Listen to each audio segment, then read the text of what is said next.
लोकसभा चुनाव से पहले समाजवादी पार्टी का साथ छोड़कर राष्ट्रीय लोकदल के एनडीए गठबंधन में जाने से पश्चिमी उत्तर प्रदेश की कई सीटों का गणित बिगड़ गया है, क्योंकि आरएलडी प्रमुख जयंत चौधरी राजनीति का एक ऐसा चेहरा है जो हिंदू और मुस्लिम दोनों समाज में स्वीकार्य है। ऐसे में जिन सीटों पर असर पड़ सकता है उसमें से पहली सीट है सहारनपुर।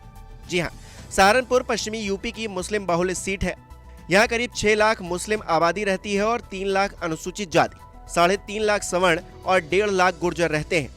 2019 में बहुजन समाज पार्टी के हाजी फजलुर रहमान यहां से चुनाव जीते थे, लेकिन इस बार सपा बसपा का गठबंधन नहीं है।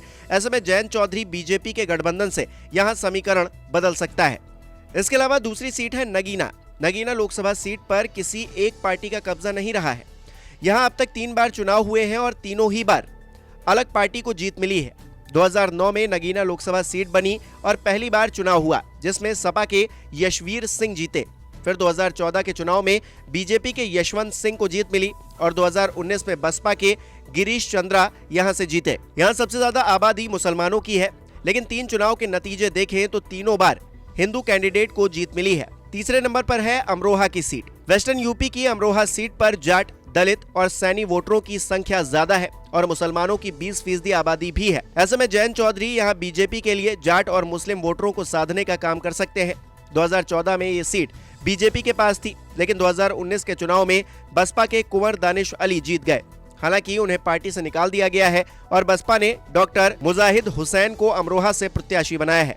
चौथे नंबर पर है बिजनौर की सीट। पश्चिमी यूपी की एक और मुस्लिम बाहुल लोकसभा सीट बिजनौर पर भी समीकरण बदल सकते हैं।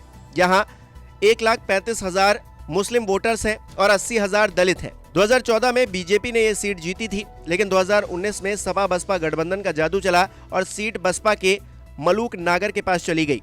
हालांकि इस बार बीजेपी के साथ आरएलडी के आने से समीकरण बदलने की उम्मीद है। इस लिस्ट में अगला नंबर है मुरादाबाद का।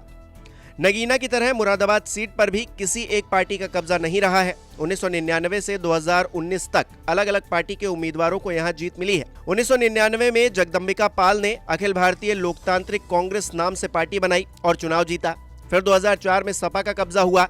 2009 में कांग्रेस के टिकट पर पूर्व क्रिकेटर मोहम्मद अजहरुद्दीन जीते और 2014 में ये सीट बीजेपी के पास चली गई। 2019 में सपा को यहाँ पर जीत हासिल हुई थी। इस लिस्ट में 5वें नंबर पर है रामपुर सीट पर सपा का कब्जा रहा है। हालांकि उपचुनाव में ये सीट बीजेपी के पास चली गई है। 2019 में सपा के दिग्गज आजम खान ने यहां जीत हासिल की थी, लेकिन हेट स्पीच मामले में 3 साल की सजा मिलने के बाद उन्हें ये सीट छोड़नी पड़ी। यहां मुसलमानों की 50.57% और हिंदुओं की 45.97% आबादी है। 2022 में हुए उपचुनाव में बीजेपी के राम सिंह लोधी यहां पर चुनाव जीते थे। इस सीट को आजम खां का गढ़ भी माना जाता है। इस लिस्ट में 7वें नंबर पर है मैनपुरी। यूपी की मैनपुरी सीट सपा का अभेद्य दुर्ग है। मुलायम सिंह यादव यहां से चुनाव जीतते रहे, लेकिन उनके निधन के बाद ये सीट खाली हो गई। उपचुनाव में अखिलेश की पत्नी डिंपल यादव चुनाव लड़ी और जीत गई।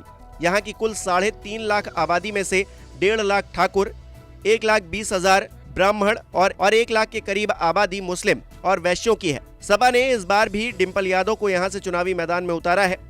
आरएलडी बीजेपी गठबंधन यहां भी असर डाल सकता है। और इस लिस्ट में आखिरी नाम है संभल का। संभल की लोकसभा सीट पर 40% हिंदू और 50% मुस्लिम आबादी है। 1984 तक संभल लोकसभा सीट कांग्रेस का गढ़ थी, लेकिन 2009 में सपा के टिकट पर चुनाव लड़कर शफीकुर रहमान बर्क ने कब्जा कर लिया। फिर 2014 में बीजेपी को जीत मिली और 2019 के चुनाव में शफीकुर रहमान ने फिर से बाजी मार ली। 2024 में बीजेपी और आरएलडी गठबंधन इस सीट का गणित बिगाड़ सकता है। कुल मिलाकर इन सभी सीटों पर समीकरण बिगड़ने के आसार नजर आ रहे हैं और इसकी एकमात्र वजह है जयंत चौधरी, जो अब भारतीय जनता पार्टी के पाले में जा खड़े हुए हैं। ये स्थिति सपा के लिए खतरे की घंटी है। देखना दिलचस्प रहेगा कि नया समीकरण किसके लिए फायदेमंद साबित होता है। नमस्कार, मैं हूं मानक गुप्ता।